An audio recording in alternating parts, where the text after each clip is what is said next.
William W. Bain Jr., who founded the business consulting firm Bain & Company and was an early mentor to Mitt Romney, died on Tuesday at his home in Naples, FLA.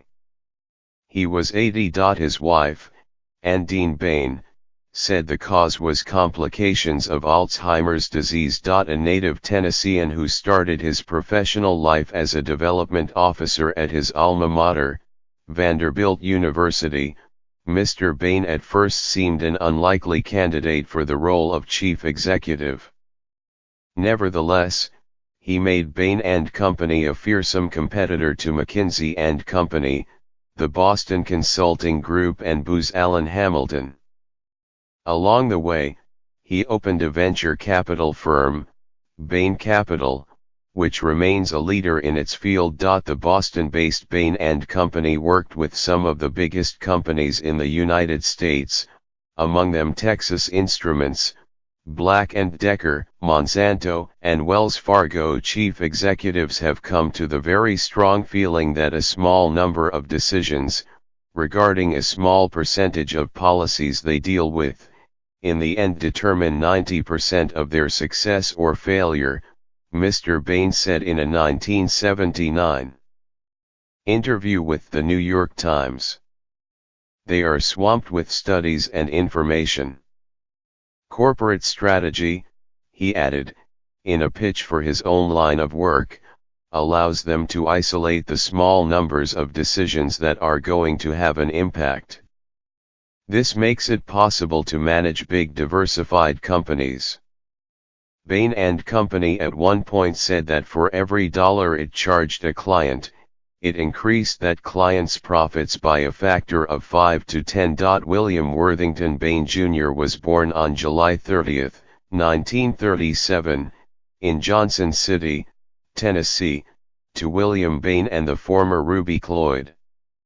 He attended East Tennessee State University for 2 years before transferring to Vanderbilt and graduating in 1959 with a degree in history. He was working as Vanderbilt's Director of Development when Bruce Henderson, a fellow alumnus who had been impressed with Mr. Bain's success in raising money for the school, made a compelling offer to join his own young company, the Boston Consulting Group.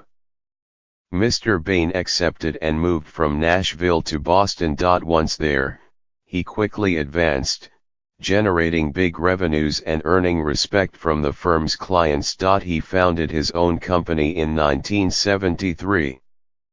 Before long, he was poaching both clients and talent from his old firm. It was war, Mr. Henderson later said in an interview. Mr. Romney was one of Mr. Bain's most significant hires.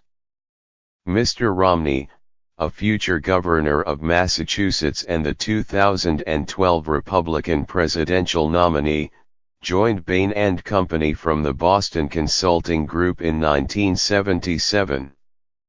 A recent graduate of the Harvard Business School, where he had been at the top of his class, Mr. Romney later helped found Bain Capital, where he was managing general partner. It's hard for me to imagine my life and career without Bill Bain's mentoring, Mr. Romney said in a statement after Mr. Bain's death. He hired me, taught me, and gave me the opportunity of a lifetime. His vision and confidence made Bain Capital possible.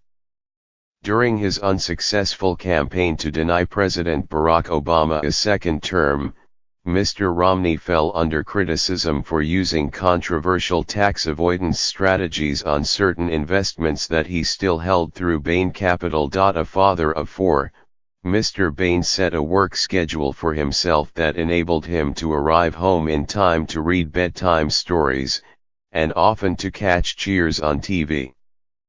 As coach of his children's Little League teams, his son Alexander remembered, he occasionally arrived on the field at the last minute, still wearing his pinstriped suit. By the early 1990s, Mr. Bain had stepped away from his management role.